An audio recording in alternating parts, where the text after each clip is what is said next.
Alhamdulillah, Allahumma salli ala nabiyina Muhammadin sallallahu alaihi wasallam wa ala alihi wa ashabihi wa man tabi'ahum bi ihsanin ila yaumiddin, amma ba'du. Ada salah satu hadis yang sangat masyhur, yang gampang sekali diamalkan, dan insyaallah banyak orang yang mengetahuinya namun jarang sekali untuk diamalkan. Hadis tersebut ialah sabdanya Nabi Muhammad sallallahu alaihi wasallam, kalimatani khafifatani 'ala lisan thaqilatani fil mizan habibatani ila rahman subhanallah wa bihamdih subhanallahil azim. Yang artinya kalimatani, ada dua kalimat, khafifatani 'ala lisan, sangat ringan di lidah. Ringan di lidah maksudnya ialah mudah disebutkan. Thaqilatani fil mizan, namun dua kalimat yang ringan disebut ini ialah kalimat yang berat di timbangan, berat di mizan nanti di hari kiamat ketika amal baik dan amal buruk dihisab oleh Allah Subhanahu wa taala. Kalimatani khafifatani 'ala lisan thaqilatani fil mizan habibatani ila rahman, mengundang kecintaan ar-Rahman, yaitu Allah Subhanahu wa taala. Dengan dua kalimat ini seorang mendapatkan fadilah yang sangat besar, yaitu akan memberatkan timbangannya, serta Allah Subhanahu wa taala yang Maha Rahman akan mengundang kecintaannya, akan cinta kepada orang yang rajin menyebutnya. Apa dua kalimat tersebut? Dua kalimat tersebut ialah subhanallah wa bihamdih subhanallahil azim. Maha suci Allah dengan pujian terhadapnya, maha suci Allah yang maha agung. Dua kalimat ini ialah kalimat yang sangat-sangat gampang untuk diucapkan. Namun bagaimana dengan kita? Apakah kita pernah mengucapkan kalimat ini? Apabila belum, marilah kita sama-sama mengucapkannya sebelum kita lanjutkan pembahasan kita. Subhanallah wa bihamdih subhanallahil azim. Kalimat ini ialah kalimat pujian kepada Allah Subhanahu wa taala, ialah kalimat tasbih, yang dimana kalimat tasbih ini ada banyak macamnya yang diajarkan oleh Rasulullah sallallahu alaihi wasallam. Dan fadilah dari kalimat tasbih ia sangat banyak sekali, berbeda ucapan, berbeda juga fadilahnya. Intinya setiap kalimat tasbih akan mendatangkan kecintaan kita kepada Allah Subhanahu wa taala. Begitu pula sebaiknya Allah Subhanahu wa taala kepada kita. Ada beberapa hadis yang menunjukkan keutamaan membaca tasbih. Salah satunya ialah hadis anjuran kita membaca subhanallah wa bihamdih 100 kali setiap pagi dan setiap sore. Fadilah dari mengamalkan hadis ini ialah sebagaimana dijelaskan di dalam hadis riwayat Muslim, barang siapa yang mengucap kalimat subhanallah wa bihamdih di pagi dan petang hari sebanyak 100 kali, maka tidak ada yang datang pada hari kiamat nanti yang lebih baik dari yang ia lakukan, kecuali orang yang mengucapkan yang sama dengan yang diucapkan oleh orang tersebut, yaitu maksudnya membaca juga 100 kali atau lebih dari itu. Di sini ditunjukkan bahwasanya nanti di hari kiamat tentunya manusia akan membawa amalannya. Namun ada beberapa orang yang ia membawa amalan dan amalannya itu sangat-sangat baik, bahkan tidak ada yang lebih baik dari apa yang dia bawa. Siapa dia? Ialah orang yang mengucap subhanallah wa bihamdih 100 kali tiap pagi dan tiap sore. Apakah ada yang menyamainya? Tentu ada, yaitu orang yang membaca semisalnya atau yang lebih dari itu.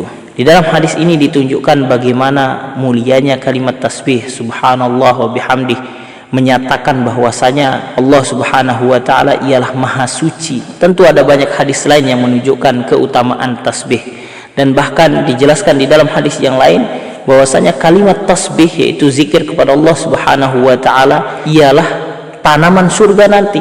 Ketika seorang mengucapkan tasbih subhanallah wa bihamdih, maka ia telah menumbuhkan tanaman di surga baginya nanti yang akan ia cari.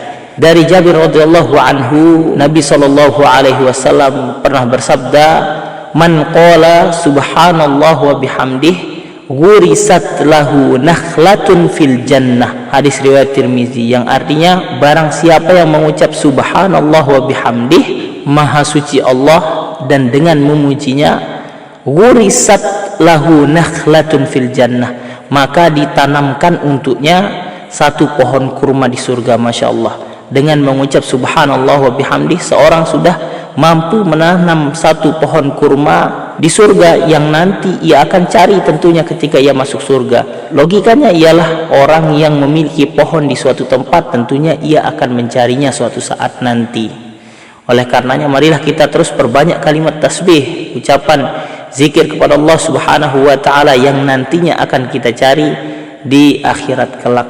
Kemudian Rasulullah sallallahu alaihi wasallam juga pernah bercerita ketika Rasulullah sallallahu alaihi wasallam pergi Isra Mi'raj, kemudian ia bertemu dengan Nabi Ibrahim alaihi salam. Kemudian ia berkata, "Wahai Muhammad, bacakan salam dariku untuk umatmu dan kabarkan kepadanya bahwasanya surga itu tanahnya harum, airnya segar, tanahnya luas, dan tanamannya adalah subhanallah walhamdulillah wala ilaha illallah wallahu akbar."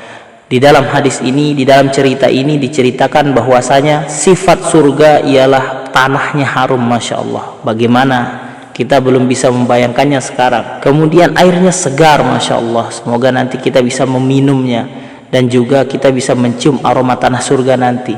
Dan juga selain tanahnya harum, tanahnya luas, tanahnya lapang, dan tanamannya ialah subhanallah walhamdulillah wala ilaha illallah wallahu akbar. Di ujung hadis ini menunjukkan bahwasanya kalimat tasbih akan menjadi pohon. Apabila kita ucapkan sekarang maka akan menjadi pohon di surga, dan bacaannya bisa bervariasi.